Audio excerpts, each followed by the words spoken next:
ദൈവകരുണയിന്ദനമാഹാത്മ്യം നവാൽവന്യമോ ദൈവകരുണയിന്ദനമാഹാത്മ്യം ദേവസുതൻ പശുശാലയിൽ നരനായി ദേവസുതൻ പശുശാലയിൽ നരനായി അവതരിച്ചതു വേറും കഥയോ ദേവസുതൻ പശുശാലയിൽ നരനായി അവതരിച്ചതു വേറും കഥയോ ഉഗനമൊന്നാകെ ചമച്ചവനൊരു ചെറുഭാവനവും ലഭിച്ചില്ലെന്നോ ഉഗനമൊന്നാകെ ചമച്ചവനൊരു ചെറുഭാവനവും ലഭിച്ചില്ലെന്നോ കരുണയിന്ദനമാഹാത്മ്യം നവാൽവന്യമോ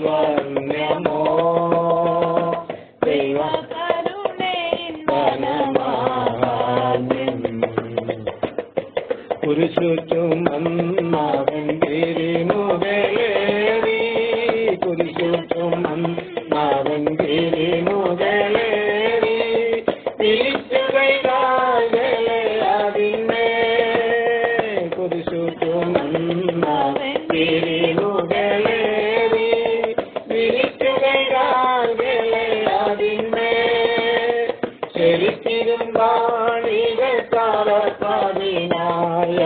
സ്മരിക്കുകവേ നയനീയം ശരിത്തിരുമ്പാണികൾ താരപ്പാടിനായതു സ്മരിക്കുകവേ നയനീയം ദൈവകരുണയിന്ദനമാഹാത്മ്യം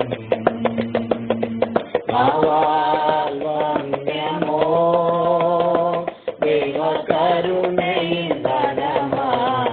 കർത്താവായ യേശുക്രിസ്തുവിന്റെ നിസ്തുല്യ നാമത്തിൽ എല്ലാ പ്രിയ ശ്രോതാക്കൾക്കും സ്നേഹവന്ദനം അറിയിക്കുകയാണ്. ഇന്നത്തെ നമ്മുടെ ചിന്തയ്ക്കായിട്ട് ലൂക്കോസിന് സുവിശേഷം 2-ാം അധ്യായം 14-ാം വാക്യത്തെ ആസ്പദമാക്കി അത്യുന്നതങ്ങളിൽ ദൈവത്തിന്റെ മഹത്വം, ഭൂമിയിൽ ദൈവപ്രസാദമുള്ള മനുഷ്യർക്ക് സമാധാനം. ബേത്ലഹേം മുതൽ കാൽവറി വരെ എന്നുള്ള ഒരു ചിന്തയാണ് നിങ്ങളെ ഓർപ്പിക്കാൻ ആഗ്രഹിക്കുന്നത്. അഗസ്തോസ് കൈസറുടെ കാലത്ത് സെൻസസ് എടുക്കുന്ന സമയത്ത് അവരുടെ പട്ടണങ്ങളിലേക്ക് ചെല്ലുക പതിവായിരുന്നു.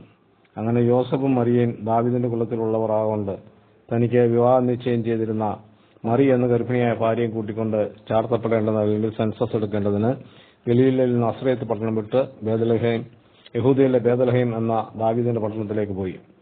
അവർ അവിടെ ഇരിക്കുമ്പോൾ മറിയയ്ക്ക് പ്രസവത്തിനുള്ള കാലം തികഞ്ഞു. അവൾ ആദിജാതനെ പ്രസവിച്ചു.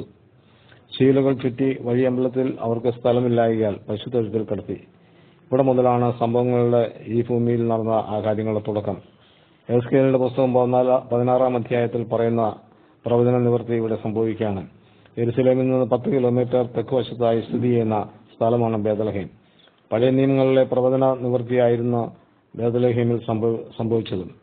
യെശയ്യാവിന്റെ പുസ്തകം 7-ാം അധ്യായം 14 വാക്യം, മീഖയുടെ പുസ്തകം 5-ാം അധ്യായം 2-ാം വാക്യം, ഹോശേയയുടെ പുസ്തകം 11-ാം അധ്യായം 1-ാം വാക്യം, യെശയ്യാവിന്റെ പുസ്തകം 9-ാം അധ്യായം 6-7 വാക്യങ്ങൾ, ഉൽപ്പത്തി 3:15 എന്നീ അധ്യായങ്ങളിലും മറ്റു നിരവധി ഭാഗങ്ങളിലും യേശുവിന്റെ ജന്മത്തെക്കുറിച്ച് മുൻകൂട്ടി പ്രവാചകന്മാർ പ്രവചിച്ചിരുന്നു. മറിയ യേശുവിനെ പ്രസവിച്ചാനന്തരം ദൂതന്മാർ പാടിയ സ്വർഗീയഗാനമാണ് പ്രാരംഭത്തിൽ പറഞ്ഞിരിക്കുന്നത്. അത്യുന്നതങ്ങൾ ദൈവത്തിന്റെ മഹത്വം, ഭൂമിയിൽ ദൈവപ്രസാദമുള്ള മനുഷ്യർക്ക് സമാധാനം. സകല ഭൂവാസികളുടെയും രക്ഷകനായും വീണ്ടെടുപ്പുകാരനുമായിട്ടാണ് യേശു ഭൂമിയിൽ ജാതനായത്. അതല്ലാതെ ഒരു മതത്തിനു വേണ്ടിയോ സമൂഹത്തിനു വേണ്ടിയോ ആയിരുന്നില്ല. ഈ സമാധാനം ലഭിക്കുന്നത് ദൈവപ്രസാദം ഉള്ളവർക്ക് മാത്രമായിരിക്കും. അതാണല്ലോ മാലാഖമാർ പാടിയത്, ഭൂമിയിൽ ദൈവപ്രസാദം ഉള്ളവർക്ക് സമാധാനം. ഈ സമാധാനം എങ്ങനെ പ്രാപിപ്പാൻ സാധിക്കുമെന്നതിനെക്കുറിച്ച് ചില കാര്യങ്ങൾ ഓർപ്പിക്കുവാനാണ് താല്പര്യപ്പെടുന്നത്. പ്രാർത്ഥനയിലൂടെ ഒരുവന് ദൈവത്തിന്റെ പ്രസാദം നേടുവാൻ സാധിക്കും. യേശു ക്രിസ്തുവിലൂടെ മാത്രമേ ഒരു മനുഷ്യന് ദൈവമായി ബന്ധപ്പെടുവാൻ സാധ്യമാകുകയുള്ളൂ. യേശു ക്രിസ്തുവിലൂടെ ഉള്ള വിശ്വാസത്തെ ആധാരമാക്കി ആണ് ഓരോ വിഷയങ്ങളും നടക്കുന്നത്. ഒന്നാമത് വിശ്വാസം. അതിലൂടെ ഒരുവന്റെ പാപക്ഷമ ലഭിച്ചു, അവൻ വചനപ്രകാരം രക്ഷാനിർണയം പ്രാപിക്കുന്നു. അതുമൂലം സൗമ്യത, താഴ്മ പ്രാപിക്കുന്നു. ഇത്രയും കാര്യങ്ങൾക്ക് ജീവിതങ്ങൾക്ക് മാറ്റം സംഭവിച്ചു കഴിയുമ്പോൾ ദൈവിക ഇടപാടുകൾ ആരംഭിക്കും. പാപിയെ ദൈവം സ്നേഹിക്കുന്നെങ്കിലും പാപത്തിലിരിക്കുന്ന വ്യക്തിയെ പാപമില്ലാത്തവനാക്കി തീർക്കുക എന്ന ലക്ഷ്യമായിരുന്നു യേശുവിന്റെ ജനനം. അതിന്റെ പൂർത്തീകരണമായിരുന്നു കാൽവറിയിൽ നിവൃത്തിയായത്.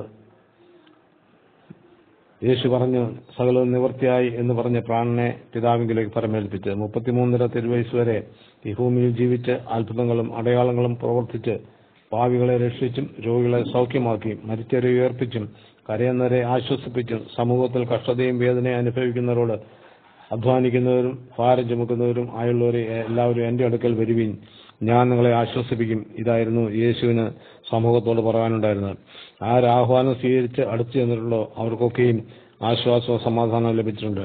പ്രിയ ശ്രോതാക്കളെ, ഇതുവരെയും നിങ്ങളുടെ ജീവിതത്തിൽ ദൈവിക സമാധാനം പ്രാപിപ്പാൻ സാധിച്ചിട്ടില്ല എങ്കിൽ ഈ നല്ല സമയത്തെ പാഴാക്കാതെ യേശുവിലേക്ക് അടുത്തു വരിക.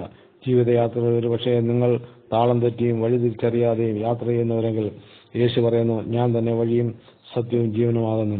നിത്യനാശത്തിന്റെ വഴിയിൽ നിന്ന് നിത്യ ജീവങ്കിലേക്കുള്ള വഴി കാണിച്ചു തരുവാനാണ് യേശു ജനിച്ചത്. എന്റെ ഉദ്ദേശം അയാൾ നിത്യതയിൽ എത്തിച്ചേരുവാൻ അനേക വഴികളില്ല, ഏക വഴി മാത്രമേ ഉള്ളൂ. അത് രക്ഷിതാവും കർത്താവുമായ യേശു ക്രിസ്തു എന്ന ഏക വഴി മാത്രം. അതാണ് സുവിശേഷം. ആര് വിശ്വസിക്കുന്നോ അവർക്ക് വേണ്ടി വാതിൽ ആകുന്ന കർത്താവ് നിങ്ങളെ സ്വാഗതം ചെയ്ത് വിളിക്കുന്നു.